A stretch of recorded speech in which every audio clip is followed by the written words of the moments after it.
Assalamualaikum warahmatullahi wabarakatuh. Kembali lagi dan kami datang di channel Abi Arumi 24. Apa kabar teman-teman yang ada dimanapun? Semoga kalian dalam keadaan sehat-sehat saja. Ada kabar yang masih hangat saya dapatkan dari beberapa informasi mengenai keberangkatan calon PMI Indonesia menuju ke Inggris di sektor perkebunan. Berita ini saya dapat dari berita BBC News Indonesia. Oke, ini maaf kalau kurang jelas. Jadi BBC News Indonesia, judulnya adalah bekerja di Inggris, ribuan WNI warga negara Indonesia pupus harapan berangkat tahun 2023. Nanti akan saya jelaskan bagaimana detailnya, saya akan bacakan. Tetap stay tune di channel Abi Arumi 24. Jangan lupa like, comment, subscribe. Jangan lupa loncengnya dinyalakan biar ada notifikasi, kalian lebih tahu lebih awal daripada yang lainnya ya. Oke. Tetap semangat, tetap semangat.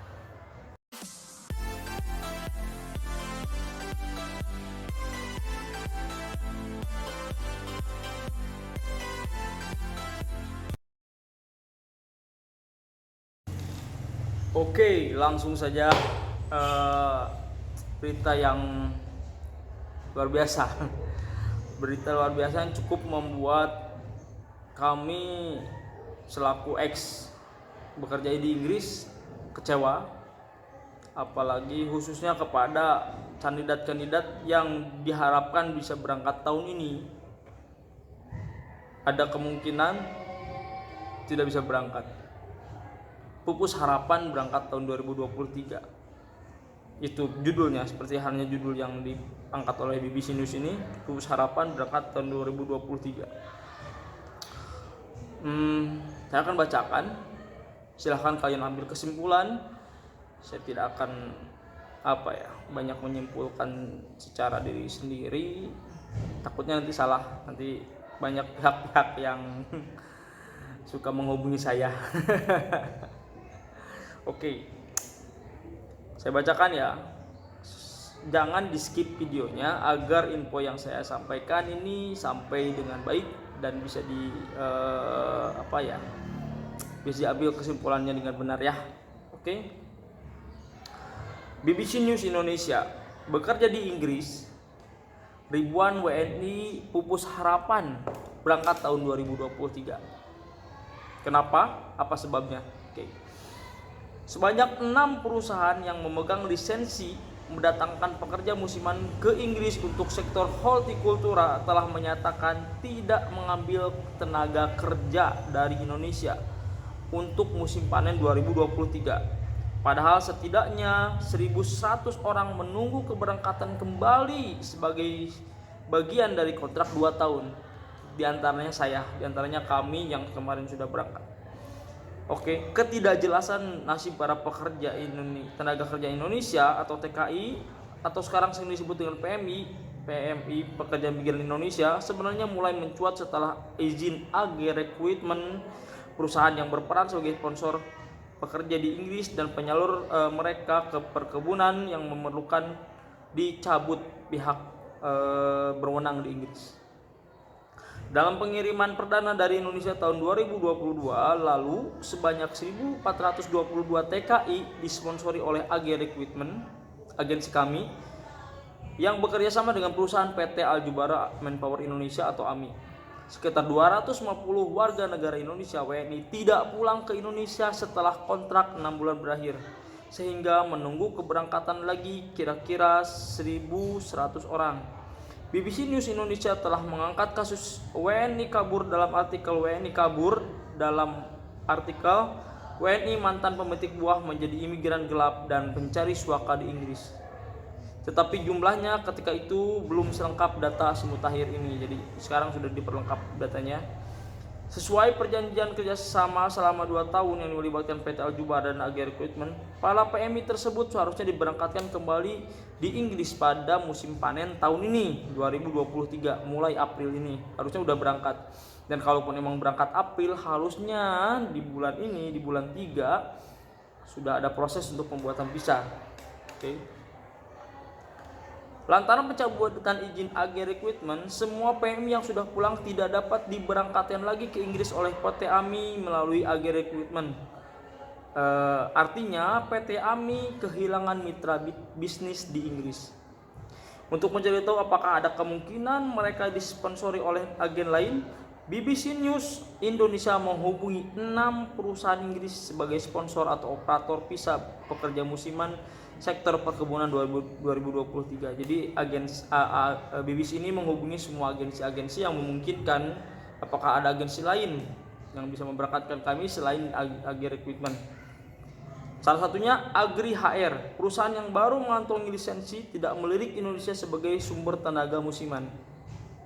Mereka menjawab, tidak, kami tidak mempunyai rencana merekrut Indonesia hingga waktu yang belum ditentukan, kata Direktur Agri HR. Jan Willem Nairobot menjawab pertanyaan BBC Indonesia pada Senin tanggal 27 bulan 2. Oke, Agri HR utamanya mereka merekrut warga negara Asia Tengah seperti Kazakhstan, Kirgistan, Tajikistan, Uzbekistan, dan Bulgaria, Belarus, Moldova, Makedonia Utara. Ada di kantor cabang Agri HR di negara tersebut karena di sana ada kantor cabangnya ya di negara tersebut. Jan Willem Nairobot mengatakan meskipun ada keinginan untuk merekrut dari Indonesia, terdapat 2 alasan yang membuat perusahaannya memendam keinginan. Ada keinginan tapi gitu ya. Dalam pertemuan dengan kedutaan Indonesia baru-baru ini menjelaskan bahwa undang-undang di Indonesia mewajibkan majikan menanggung seluruh biaya pekerja. Ini berarti mencakup biaya tiket dan visa, jelas Nairobot. Sedangkan pada tahap ini perkebunan di Inggris tidak menanggung biaya yang dikeluarkan pekerja. Itulah ya salah satunya. Kedua, Agri HR hanya melakukan perekrutan dengan menggunakan tim perekrut dan intimidasi administrasi sendiri. Agri HR mendirikan kantor cabang di Indonesia. Agri HR belum mendirikan kantor cabang di Indonesia. Agri HR tidak akan pernah bekerja sama dengan agen pihak ketiga di negara lain karena khawatir adanya praktik perekrutan yang buruk atau bahkan eksploitasi calon pekerja, paparan Dr. Jan Willem Nairobot.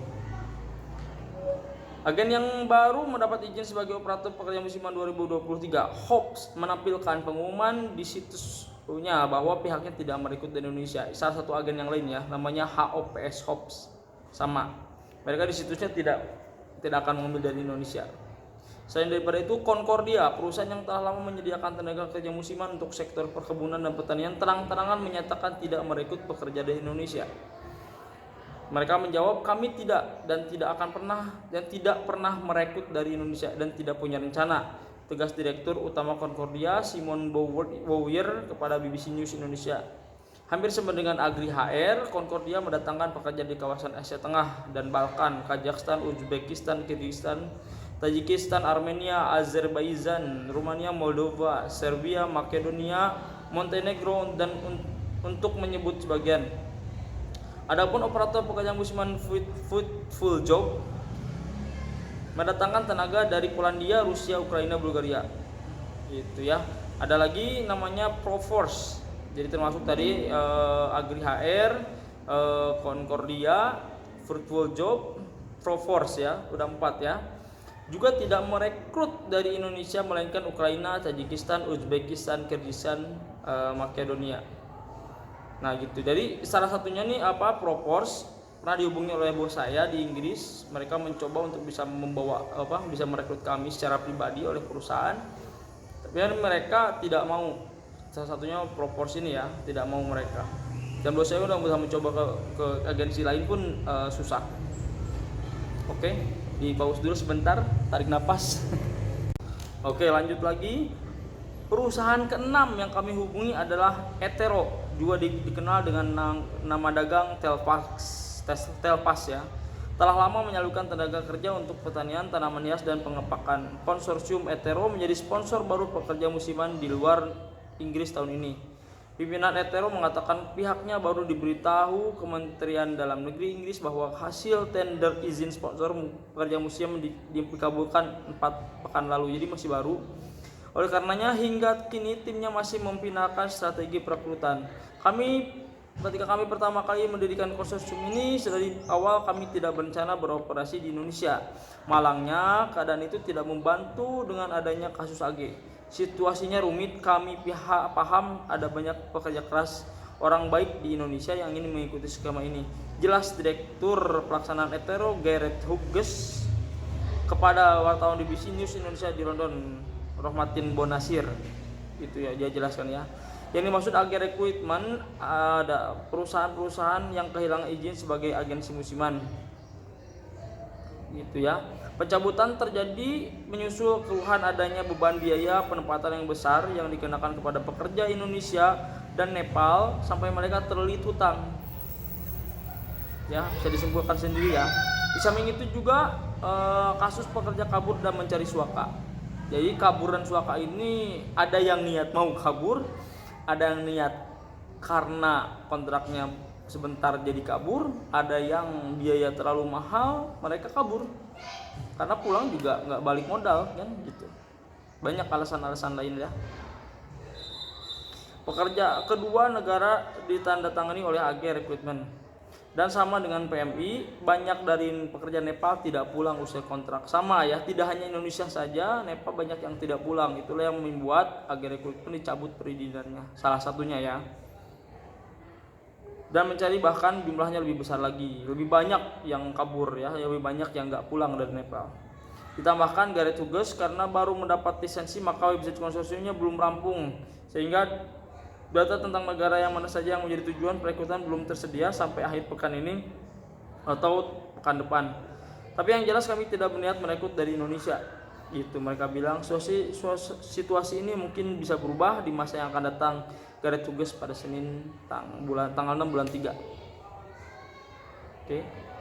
Di luar 6 agen penyedia tenaga kerja untuk sektor perkebunan, ada 2 penyedia tenaga kerja musiman yang dikhususkan diri pada sektor peternakan unggas. Mereka adalah Recruitment dan Proforce yang juga merangkap sebagai pemegang lisensi operator pekerja musiman sektor hortikultura.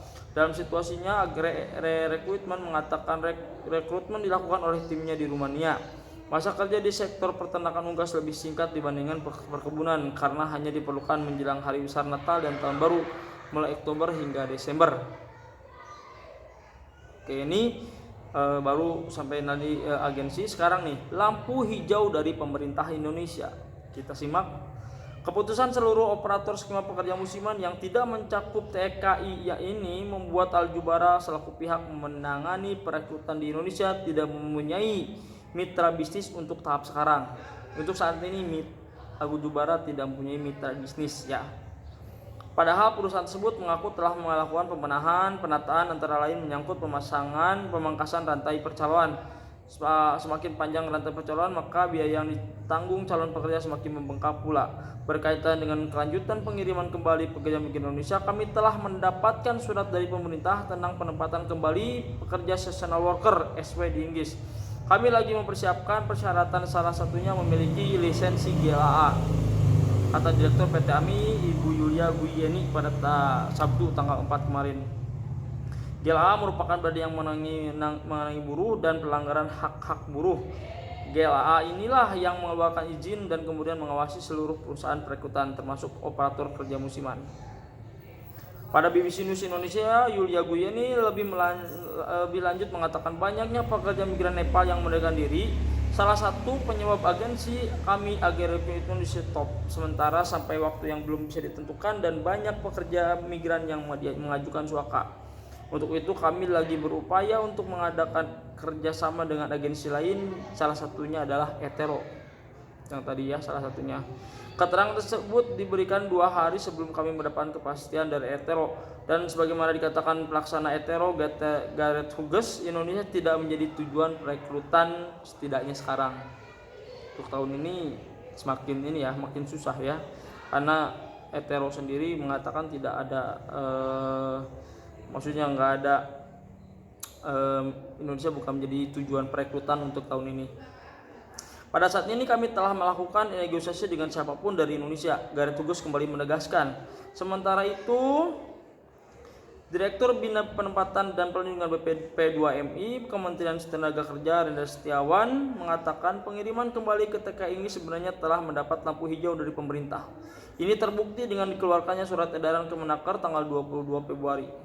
Bisa dilanjutkan sepanjang P2MI perusahaan penempatan kerja migran Indonesia memenuhi persyaratan sesuai edaran Kemenaker, katanya pada Senin tanggal 6 bulan 3.